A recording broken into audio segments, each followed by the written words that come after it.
ये रटते रटते 5 साल का बच्चा जो रट रहा था, भगत ध्रुव, भगवान ने उनके अंतर प्रेरणा में दर्शन देना शुरू कर दिया। उनकी आंख बंद थी और नाम जप रहे थे। नाम जपते जपते उनको अंदर ही अपनी चक्षु से, आत्मिक चक्षु से उनको जो है भगवान के दर्शन हो गए।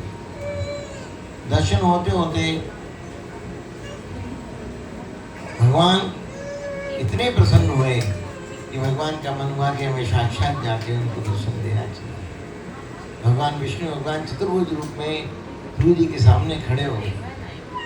खड़े होने के बाद उन्होंने बोले, भक्त ध्रुव मैं आ गया हूँ, जिसका तुम भजन कर रहे हो मैं आ गया हूँ। लेकिन ध्रुव जी ने अपनी आंख नहीं खोली, क्योंकि ध्रुव जी को अंदर ही दर्शन हो रहे थे। भगवान ने देखा कि साक्षात प्रकट हूँ, मेरे दर्शन के लिए अभिलाषी जो भजन कर रहा है, लेकिन मैं सामने उपस्थित होकर मेरे दर्शन करने को भी इस भजन से नहीं हट रहा है, क्या किया जाए। भगवान ने कहा, भाई अब तो उपाय करना पड़ेगा। भगवान ने सोचा कि अब इसके मन से हम संकुचित हो जाएं, मन में जो दर्शन हो रहे हैं वो बंद हो, जब ये आँख खोल सकते हैं। बहुत बार उन्होंने बोला, भगत ध्रुव में आ गया हूँ, भगत ध्रुव में आ गया हूँ, लेकिन उनने आँख नहीं खोली, क्योंकि उनको तो अंदर ही दर्शन हो रहे थे, आनंद हो रहा था।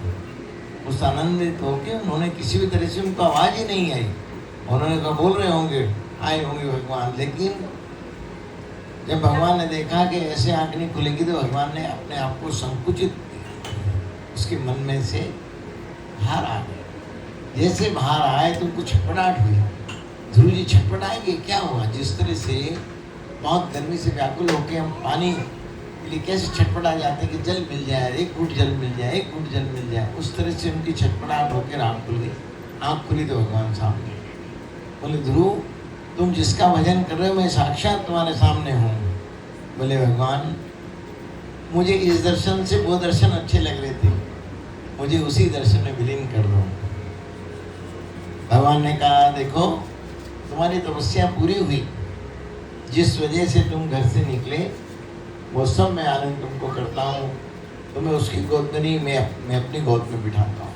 भगवान ने उन्हें अपनी गोद में बिठा लिया। बोले, वो पिता नहीं, परमात्मा की गोद में हम आपको बिठा लिया। ये सब सुनाने का तात्पर्य यही है कि आपकी भजन की जो पराकाष्ठा है, जब ये भजन परिपूर्ण होगा तो ये भजन उस भजन को करवाएगा।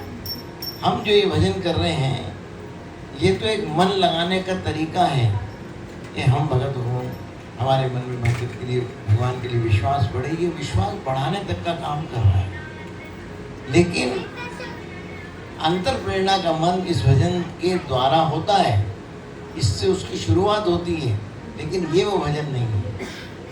इसीलिए हमारा कहना है कि जब भी आप भजन करें उसके बाद मनन करें। जिस भगवान का भजन कर रहे हैं उस भगवान के लिए मनन करें। जब आप मंत्र प्रेरणा में उनको ध्यान करेंगे तो प्रकृति रूप से भगवान कोई ना कोई इंट्यूशन, कोई ना कोई ऐसी प्रेरणा देंगे, वो ही मंत्र आपको आपके जीवन का कल्याण करेगा।